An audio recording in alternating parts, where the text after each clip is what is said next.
It's me again. What's up? I thought I'd do a little update here real quick. It has been another week. Some exciting stuff that's happened anyway. I had my bone marrow biopsy came back clean. So my leukemia is now in remission, thank God.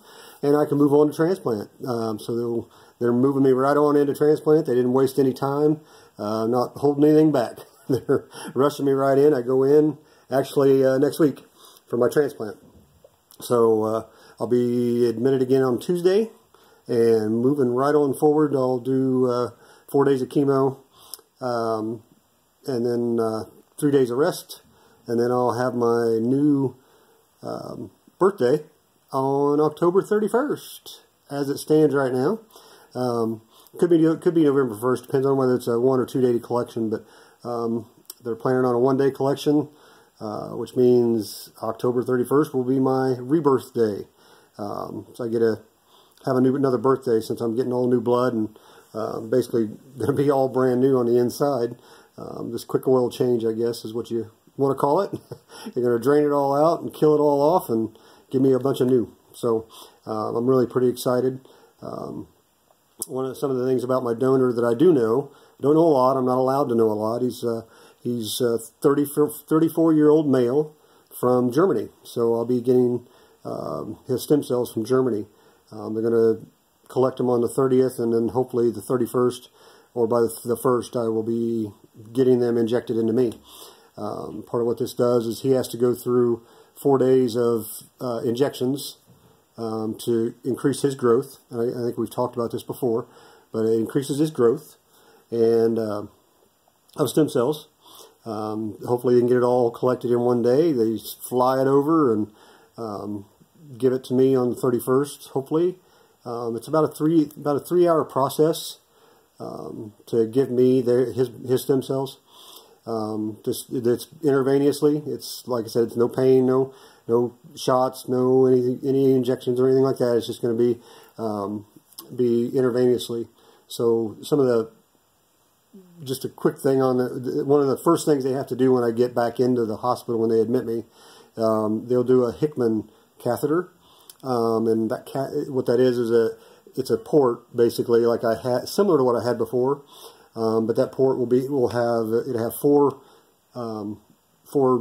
ports in it, four quads. It's a quad port is what it's called, and it has 4 areas to put in different IVs at different times.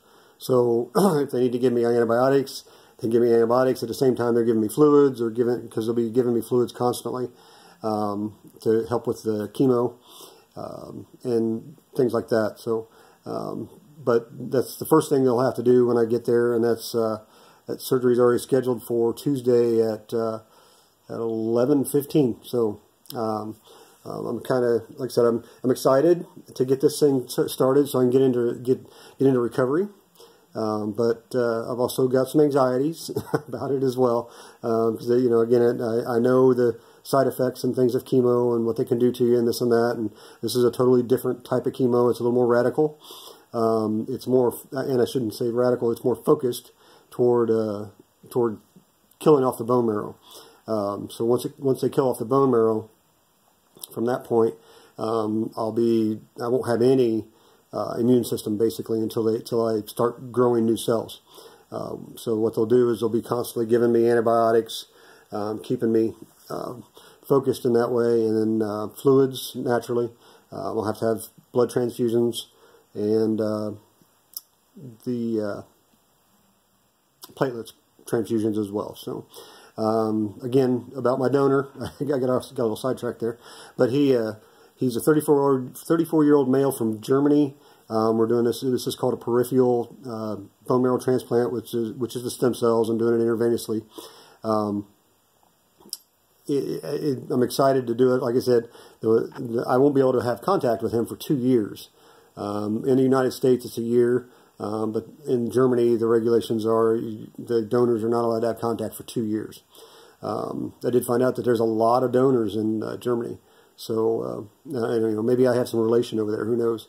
This is a 100% match, and I've got 12 of the 16 proteins that they look at match. So, which is the proteins are in the DNA that they take when they do the DNA. I've got 12 of the 16 that they look at.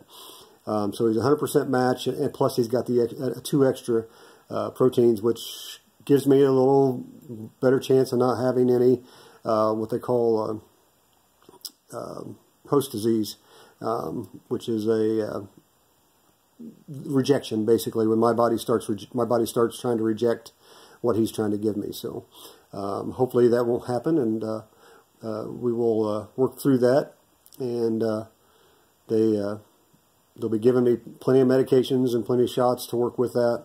They've done so much here recently with leukemia and with all the blood diseases that they've come out that they've found anyway. They found so many different ways to treat, and they're great, just great recovery rates and everything in those. So I look forward to being back with everybody soon. But yeah, let's like I said, it's a little bit of time to celebrate. I've got my fancy hat on and my shades, so I'm ready to go dancing and do my thing. So just get me out of here at some point, and we'll be fine. But yeah, I just wanted to let's get a little serious here for a minute, just for a few minutes anyway. I want to thank several of my friends. Like I said, I've got 2 great friends that had started a GoFundMe account for me, and it just really touches me how much people really care, and how that's went over. It's raised a lot of money, and I really appreciate it. I know this is going to be quite a expensive thing for me. So, but I want to thank them, and Jessica Van Dorn and John Santana, John, my best friends in the world, started that GoFundMe account for me, just trying to help me out and do those things. Again, my family has been such a great support. I mean, getting me to and from the doctors, being there at the appointments, my daughter, Brooke, and it's just really been an experience for me, and a very humbling experience for me. And I get a little emotional now. A lot of my testosterone is gone because of the chemo treatments and stuff that I had, and we'll do some addressing of that kind of stuff after I start recovering my counts and stuff. But yeah, I just appreciate my family, and I really appreciate my brother who's been down and visited and taking the time to be able to. My sister, I guess she wanted to be my donor, and she couldn't work out that way. But I do appreciate what she was going to do for me. My daughter has been outstanding, and I've got my friends here local that have really helped me out. Michelle and Thomas, and just being there like that for me really is humbling for me.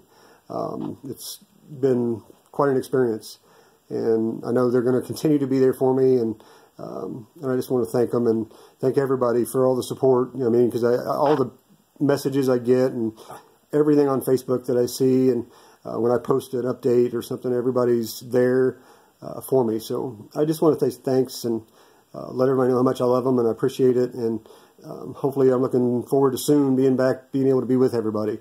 I know I'm still kind of isolated at the time, and I will be for quite a little while longer.